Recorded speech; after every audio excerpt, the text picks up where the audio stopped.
जय सदाशिव। आज हम जानने का प्रयास करेंगे कि शिवरात्रि के संबंध में वाराणसी के व्याध की शिकारी की क्या कहानी है। तो हमारे शास्त्रों में जो भी व्रत अनुष्ठान आदि बताए गए हैं उनमें कोई ना कोई गूढ़ रहस्य छिपा होता है। शिवरात्रि व्रत के अनुष्ठान में भी शास्त्रों ने जिस गूढ़ रहस्य, जिस अज्ञात तत्व को बतलाया है, यह जानना बहुत जरूरी है। इसके लिए संक्षेप में एक व्याध की शिकारी की कहानी आती है, तो सुनते हैं। वाराणसी का एक व्याध शिकारी शिकार के लिए वन में गया। वहाँ अनेक हिरणों को मारकर शिकार कर लौटते समय मार्ग में वह थका मांदा एक वृक्ष के नीचे सो गया। नींद टूटने पर देखता है कि संध्या हो गई है, चारों ओर भीषण अंधकार हो गया है। अब जंगल से बाहर निकलने का कोई रास्ता नहीं सूझ रहा था उसको। उस समय घर लौटना असंभव मुश्किल जान करके कोई हिंसक जंतु जानवर उसको अपना शिकार ना बना ले, उसको मार ना दे, इस भय से वृक्ष के ऊपर चढ़कर उसी पर रात्रि बिताने का उसने विचार बनाया और उस वृक्ष पर चढ़ने लगा।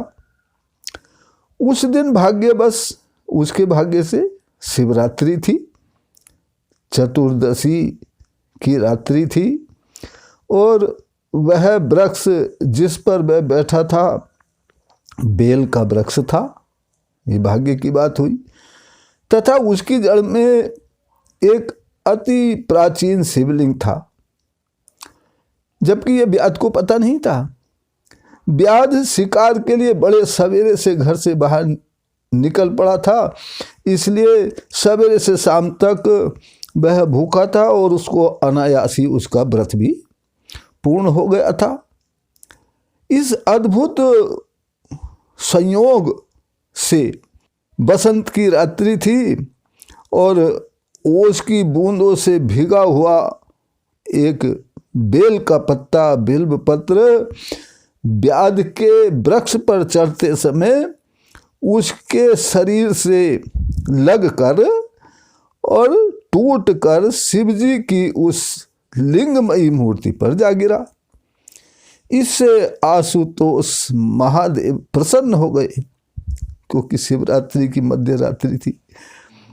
आशुतोष प्रसन्न हो गए, महादेव प्रसन्न हो गए और उसकी इस पूजा के फलस्वरूप आजीवन दुष्कर्म करने पर भी, दूसरों की हिंसा करने पर भी अंतकाल में उस व्याध को शिवलोक की प्राप्ति हुई शिव कृपा से। तो शिवरात्रि के व्रत का स्वरूप और उसकी कथा संक्षेप में यही है। इस व्रत में उपवास की प्रधानता क्यों हुई, ये रात्रि में ही क्यों होता है, चतुर्दशी और अमावस्या इन दो तिथियों के साथ इसका योग क्यों हुआ, तथा पारण शब्द का यथार्थ अभिप्राय क्या है, इन सब बातों को हम एक एक करके जानेंगे। और इनको जानने के लिए जुड़े रहिए हमारे साथ और अगली वीडियो आने तक जय सदाशिव।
जय सदाशिव।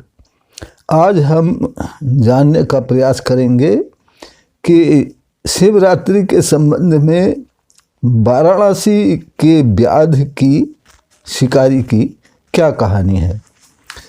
तो हमारे शास्त्रों में जो भी व्रत अनुष्ठान आदि बताए गए हैं उनमें कोई ना कोई गूढ़ रहस्य छिपा होता है। शिवरात्रि व्रत के अनुष्ठान में भी शास्त्रों ने जिस गूढ़ रहस्य, जिस अज्ञात तत्व को बतलाया है, यह जानना बहुत जरूरी है। इसके लिए संक्षेप में एक व्याध की शिकारी की कहानी आती है, तो सुनते हैं। वाराणसी का एक व्याध शिकारी शिकार के लिए वन में गया। वहाँ अनेक हिरणों को मारकर शिकार कर लौटते समय मार्ग में वह थका मांदा एक वृक्ष के नीचे सो गया। नींद टूटने पर देखता है कि संध्या हो गई है, चारों ओर भीषण अंधकार हो गया है। अब जंगल से बाहर निकलने का कोई रास्ता नहीं सूझ रहा था उसको। उस समय घर लौटना असंभव मुश्किल जान करके कोई हिंसक जंतु जानवर उसको अपना शिकार ना बना ले, उसको मार ना दे, इस भय से वृक्ष के ऊपर चढ़कर उसी पर रात्रि बिताने का उसने विचार बनाया और उस वृक्ष पर चढ़ने लगा। उस दिन भाग्यवश उसके भाग्य से शिवरात्रि थी, चतुर्दशी की रात्रि थी और वह वृक्ष जिस पर वह बैठा था बेल का वृक्ष था। ये भाग्य की बात हुई। तथा उसकी जड़ में एक अति प्राचीन शिवलिंग था, जबकि यह व्याध को पता नहीं था।